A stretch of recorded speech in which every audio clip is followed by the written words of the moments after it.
Wallachia, 1462.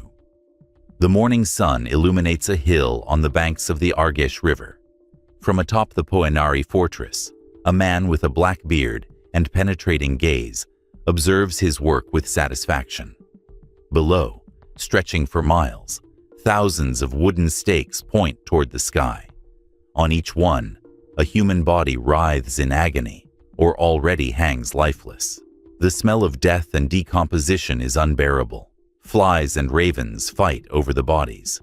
This is the so-called forest of stakes, the signature of the man who would become known as the most merciless ruler in European history. Vlad Tepes, Vlad the Impaler.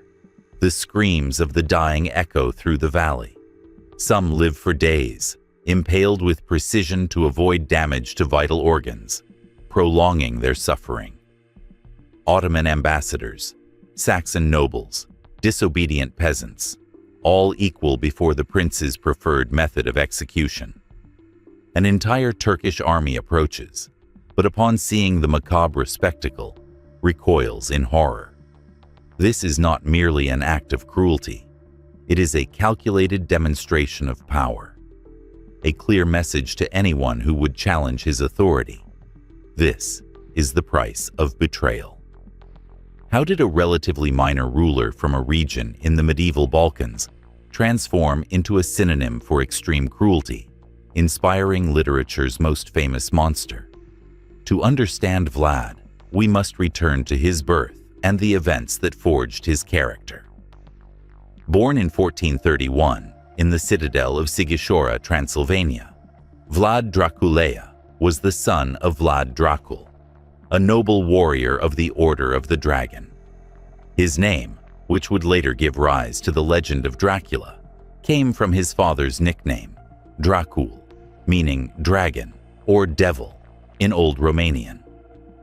Vlad grew up in a turbulent era when the Ottoman Empire was rapidly expanding its borders throughout Eastern Europe, and small Christian principalities struggled to maintain their independence. The first great tragedy that shaped the young Vlad occurred when he was just 11 years old. His father, seeking peace with the Ottomans, sent Vlad and his younger brother, Radu, as hostages to the court of Sultan Murad II. For 6 years, Vlad remained captive, learning the Turkish language and customs, but also suffering constant humiliation. While his brother Radu adapted to life in the harem and converted to Islam, Vlad developed a fierce hatred for the Turks and those who favored them, including his own brother. During his captivity, Vlad witnessed Ottoman methods of torture and execution, including impalement, a technique he would later perfect and transform into a macabre art. Contrary to popular belief, Vlad did not invent impalement, but he elevated it to new levels of sophistication and terror. Under his supervision, the condemned were impaled so that the stake entered through the anus or genitals and emerged near the shoulder, carefully avoiding vital organs to prolong the agony for days. When Vlad finally returned to Wallachia, he discovered that his father had been assassinated and his older brother blinded and buried alive by the boyar nobles who had betrayed his family. This second trauma intensified his desire for vengeance and his pathological distrust. In 1456, after several failed attempts, Vlad managed to seize power as Prince of Wallachia. His first action was to invite hundreds of boyar nobles and their families to an Easter feast. During the banquet, Vlad asked the assembled nobles, "How many princes have ruled this land during your lives?" When they replied that they had served many, Vlad ordered the hall locked. Guards dragged the older guests outside, where they were immediately impaled. The others were forced to march 80 kilometers to the ruins of Poenari Castle, where they worked as slaves until death, rebuilding the fortress that would become his favorite residence. This episode exemplifies Vlad's method, eliminating his enemies not only with brutality, but with calculated symbolism to inspire maximum terror. The years of Vlad's reign were marked by constant military campaigns against the Ottomans and by an unprecedented regime of terror. His cruelty knew no limits of age, gender, or social class. Accounts from the time describe how the prince would order the execution of women and children with the same coldness with which he eliminated enemy soldiers. A particularly disturbing story tells that when Ottoman ambassadors refused to remove their turbans in his presence, Vlad ordered the turbans nailed to their heads. The most terrible method in his arsenal of tortures, besides impalement, was known as the cauldron. In this torture, victims were partially submerged in a large vessel of boiling water, often mixed with other corrosive liquids. The fire was carefully controlled so that the condemned would cook slowly, starting with the lower limbs. Some accounts mention that Vlad would dine calmly while watching this spectacle, occasionally dipping his bread in the human broth. Another favorite technique was the wheel, in which the victim's limbs were tied to a large wooden wheel that rotated slowly, while executioners methodically broke every bone in the body with iron hammers. Unlike the common practice in medieval Europe, where the victim was generally killed after the torture, Vlad preferred to leave the broken bodies exposed in the public square for days as a warning to the population. For thieves and minor criminals, Vlad developed his own system of justice. In a theatrical demonstration of his supposed incorruptibility, he placed a valuable gold cup in a public square in Targovište. The cup remained untouched throughout his reign, not out of respect for the law, but from the terror his name inspired. Anyone who dared steal it would face skinning, where all the skin of the body was removed in one piece, from head to feet, while the victim was still conscious. Vlad's brutality was not limited to executions. His sadistic imagination created equally devastating psychological tortures. On one occasion, he ordered hundreds of beggars and vagabonds to be gathered in a large barn, with the promise of a generous feast.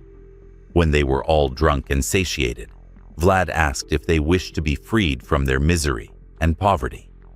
Upon receiving an enthusiastic response, he ordered the barn locked and set on fire, burning all occupants alive. For women accused of adultery or other immoralities, Vlad reserved specific punishments. His preferred method was genital mutilation, where the reproductive organs were removed and the victim left to bleed to death. Unwed mothers were frequently subjected to the vertical stake, a variation of impalement where the stake was positioned to pierce through the belly, also killing the fetus if the woman was pregnant. The height of Vlad's cruelty occurred during his great campaign against the Turks in 1462. After a decisive victory against the forces of Sultan Mehmed II, the Conqueror, Vlad created his infamous Forest of Stakes with over 20,000 impaled Turkish prisoners, the largest act of mass execution recorded until then. When the Ottoman army arrived and encountered the macabre vision, Mehmed, the man who had conquered Constantinople, was so horrified that he withdrew his troops, declaring, "I cannot take the throne of a man who does such extraordinary things." Despite, or because of, his brutality, Vlad achieved remarkable feats during his short reign. He strengthened central authority, eliminated much of the corruption among the nobility, and maintained Wallachnia's independence against pressure from powerful neighbors. For the common peasant who obeyed his draconian laws, Vlad could even be seen as a just ruler, unless one crossed his path. German pamphlets of the time, although hostile to the prince, admitted that during his government, one could leave bags of gold on the roads without anyone daring to touch them. Vlad's reign of terror ended abruptly in 1462, when he was captured by the Hungarians and imprisoned by King Matthias Corvinus. After more than a decade of captivity, he managed to briefly return to power in 1476. only to be assassinated under mysterious circumstances a few months later. His head was sent to Constantinople, where Sultan Mehmed II had it displayed impaled on a stake, an ironically appropriate end for the impaler. 4 centuries after his death, Vlad's name would resurface in popular culture through Bram Stoker's novel Dracula. Although the fictional vampire shares little with the historical prince beyond the name, the aura of terror that Vlad cultivated still permeates our perception of the literary character. What makes Vlad Tepes such a fascinating and disturbing figure is not just the scale of his atrocities, but the contrast between his extreme brutality and his effectiveness as a ruler. In a perverse sense, his reign of terror worked. He managed to defend his small principality against the powerful Ottoman Empire and establish an internal order that, despite its unimaginable human cost, brought a certain stability to the region. Vlad's story confronts us with uncomfortable questions about power, justice, and the cost of social order. For modern Romanians, he is an ambivalent figure. A bloodthirsty tyrant, yes, but also a national hero who defended Christianity against Islamic invasion. In the words of Romanian historian Nicolae Iorga, Vlad was cruel, but his cruelty had a purpose. Today, more than 500 years after his death, the ruins of Poenari Castle still stand above the Argeș River, a silent reminder of the fragility of the boundaries between justice and barbarism, between the visionary ruler and the psychopathic tyrant. The legacy of Vlad the Impaler resides precisely in this ambiguity. A man whose actions exceeded all limits of humanity, but which paradoxically justified themselves as necessary to protect that very humanity against even greater threats.